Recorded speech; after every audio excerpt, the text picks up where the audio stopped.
Hello, everyone. Thank you so much again for joining me as we go through our next chapter for this upcoming week. I forgot to change it, but it's actually chapter 4 that we will be focusing on today, not chapter 3. And I think I was stuck with 3 because it's the third part of this section of Micah. Uh, Albeit, I think for some, the hardest point of Micah, the hardest section of the book that we have to talk about. So um, I really want to spend some time on that and to hear from you this week as to what were some of the challenges that you had. So we will do some of that moving. And that's going to be part of it. So just to hear what your thoughts are, what your um, concerns are, what your struggles were with this passage. And really, that's what it is. So, what was your biggest challenge that you had for this chapter? Um, it was interesting because when I was reading over it and trying to find some graphics for it, and it talked about the mob mentality and the angry mobs. When I Googled it, there were so many really vicious images that's why I chose this one. But as the authors say, nearly every society appears to have superiority complex. It seems every country, nation, and tribe wants to believe that it is better than others and will choose to act in its own self-interest. And so I'm curious about where you came down on that and what your thoughts were about this. Also, in my studies, one of the things when they talk about hate crimes, this is the last 2020 of the breakdown of why those crimes were committed. And someone commented that almost 2/3 is still based on race, ethnicity, or ancestry. And so it's just something that I think is poignant for the discussion and for moving forward and what that all looks like. So it's sort of this, sorry about that. Whoa, I don't know what happened. So we'll just, there we go. Hang on, what? Yeah, okay, so we'll just keep going. And that's what it is. So I think it's, what does it mean for us to talk about the sin of arrogance? What does it mean for us to see our history differently, to see it maybe in a little bit of a new light or a different light this now in all that is going on compared to what has happened in the past. And so I think it's really important for us to have some of those conversations and to be open to that. Some might say, well, yeah, people want to survive, and way back when it was the tribe or the country, and people were going to invade, and so we had to protect what was ours.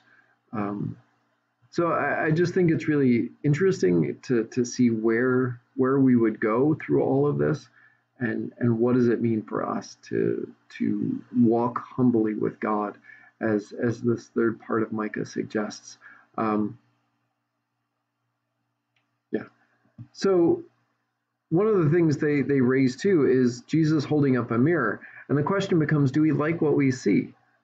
The prophet Micah reminds us to walk humbly with God. This implies that we approach not only God, but one another with a sense of humility and vulnerability.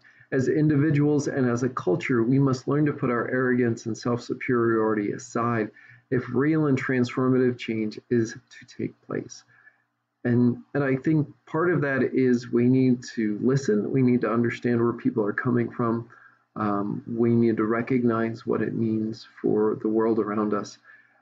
And this passage means a lot because I've been focused on it myself for almost 20 years. It's, I feel, part of who I am in my call to ministry. But this passage, especially as I work on my doctoral work, I'm doing an independent study on this 1/3 of this passage of Micah, of his 3-point focus. And I find it interesting, and I just met with my advisor, the teacher of my independent study, this past week, and we were talking about this and how this word that is used here in Micah, the Hebrew word for humble, is sort of rare. It's not used a lot in the midst of the Old Testament, but humility is. Um, and it's interesting because there's these two understandings. So there's this notion of humbleness and this notion of humility. Humility is often seen as, we can attest, probably it comes, with that notion of humiliation, and the language behind it actually is one of, it's got the same root from the word oppressed.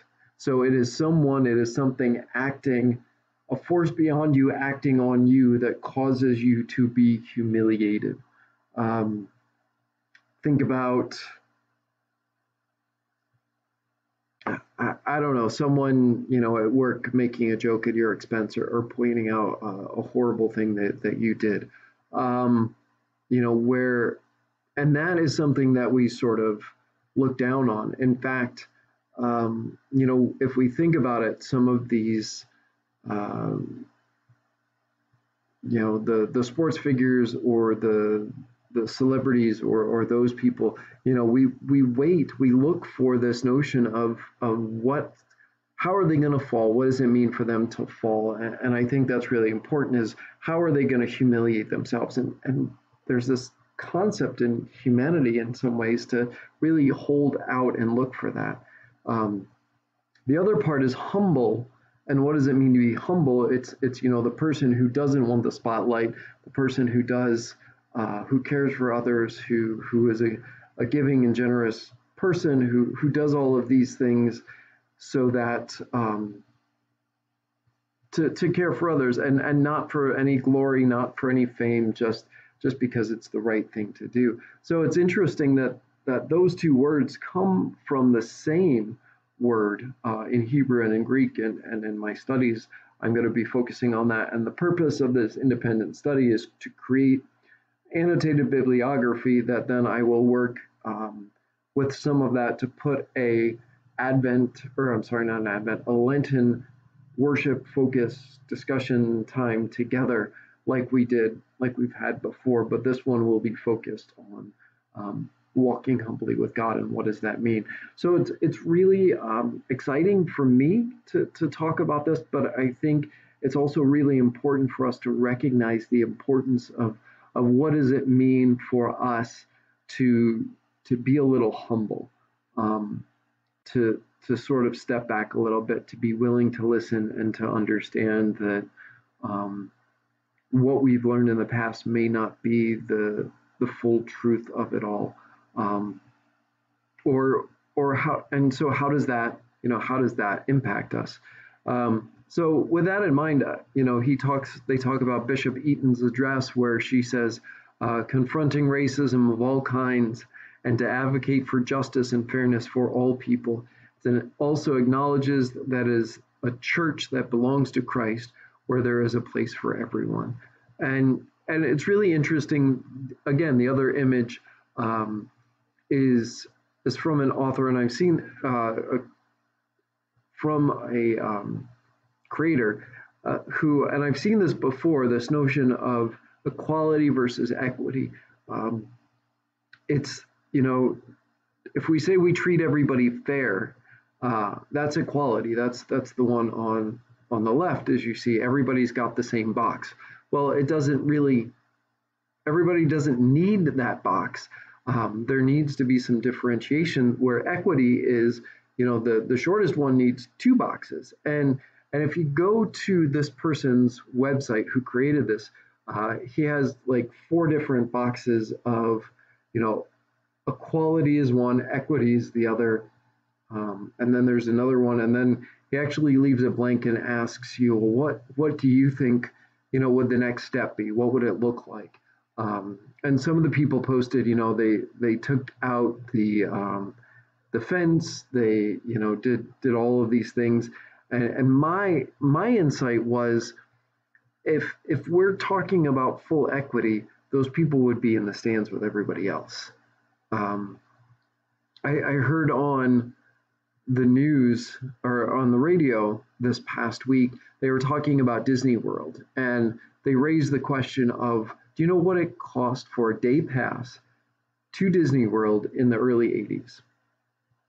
$9. $9. Now to go into the parks, all of the parks, it's like 400. It's ridiculous. And yeah, minimum, well, the wages have gone up a little bit, but to see, some of this and this notion of equity and, what does it mean? And one of the things we didn't get into, but I'd be really curious about people's thoughts about it is, I hear a lot, well, these people just need to go back to work. They need to get off public assistance. They need to go back to work. Would you want to? Would you want to go to work in a restaurant or be a flight attendant that says, well, masks are required and see, where these people are being physically and verbally assaulted? Would you want to take that job for, minimal? And I think it's really important for us to recognize and to see just how powerful that can be and how painful that can be. And so it's not that people don't want to work. It's how can they work for some of that. And the other part is, where was I going with that? The other part is this concept of what does it mean? When I was in New York State, they did a discussion, and this woman came in and she said, I want to work, I want a job, and I got a full-time job, and it got to the point where I was going to lose all of my benefits because I made too much money, and it was only a few dollars. She made too much, but if she would have kept that job, she would have lost her health insurance, she would have lost her assistance for food, she would have lost her assistance for rent, and the job didn't pay enough to cover all of that. And that was full-time work. So even if, so say, $9 an hour, which is above minimum wage, is $360 a week before taxes. That's really not a lot. Even, $15 an hour is what, some say should be the standard. That's what, $600 a week before taxes. So what does equity mean? What does it mean to be engaged and to hold businesses accountable? And yeah, there's this understanding of, well, if business has to pay big business, and I'm not talking about small businesses, but big businesses that are making billions of dollars a year, that, banks and oil companies and some of these big places, and don't pay their staff a living wage. And yet, say, well, if they would have to pay taxes, they're not going to take it out of what they're making. They're going to, either get rid of staff or they're going to raise their prices. So it's this constant understanding of what does it mean to be the church and what does it mean to struggle with some of these things. And again, part of it becomes having hard discussions and talking about, walking with people and going forward in healing. They put forward the 4 steps of healing by Bishop Desmond Tutu, admitting the wrong and acknowledging the harm. I think that's important. It's, not just, yeah, I did something wrong, but I see how much I hurt you. And I think that's really important for us to recognize so that we can sort of internalize that a little bit.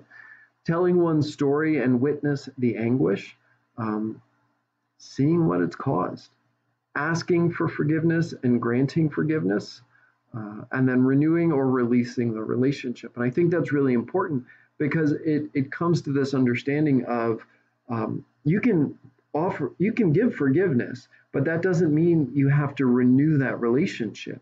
You can say, I forgive you, but that doesn't mean that we are going to have a more full or a same relationship. That's not going to happen. And I pose this question is, have you ever listened to someone's story that was so painful, it brought you to tears just by hearing it? And I think that's really important to recognize that there are those stories out there, and probably more than we realize, of this willingness for people to to have these impactful times for us, and for us to be able to be with them and walk through it with them. One of the things I feel is important is this notion of we can respect one another despite our differences and find ways to work together to make an impact for good in our community. We don't always have to agree. When I was on internship in Florida, we would get together, and I may have said this last week, but one of the supervisors said, this thing that stuck in my head, she says, we don't need to see eye to eye to walk hand in hand. We don't always have to agree completely on things in order to serve God, to engage the world. And I think that's something vital that we as the church and we as culture and the world need to recognize and lean into even more. There's a great hymn lyrics that they shared, and one of the hymns that I really enjoy, I won't sing it to you, but I invite you to find it in the book. And if you need, YouTube it, because it's really important that we are called to act with justice and love and walk in humbleness with God. There is a video, and I don't know if this will come up, but I will put a link when I post this about this video. It's a really interesting concept. Some of you may have heard it about this race where the guy sets up everybody in a line and then encourage and says, if your parents are still married, take 2 steps forward, and goes through all of these things and recognizes, has these young people recognize the gaps that take place in our society. And I really think those are important to recognize. So I will post that video in our discussion group as well. And finally, our reflection questions. Why does humility require a degree of vulnerability? Consider some of the examples of repentance and reconciliation mentioned in this chapter. Which one do you think best describes walking humbly with God? I'd really be intrigued to hear some of your responses with that. And what do you disagree with in this chapter? I have some really exciting news. Rick Rouse, hope I got his name right, one of the authors of the book, will be with us on October 17th after the 10:30 worship. So he will join us digitally because he is on the West Coast and will join us for about 45 minutes to an hour to have discussions. So if you are able to be in person, great. If you are not, but still want to join in the conversation, let me know and you can be part of it virtually. It's a Google Meet that will be going on so that you can be a part of that as well. So please make sure if you have any interest in that, you let me know as soon as possible. Again, I will post some more responses to these questions later in the week, but thank you all so much. Hope you're having a great week, and I hope you're enjoying this discussion as we go forward. Take care, everybody.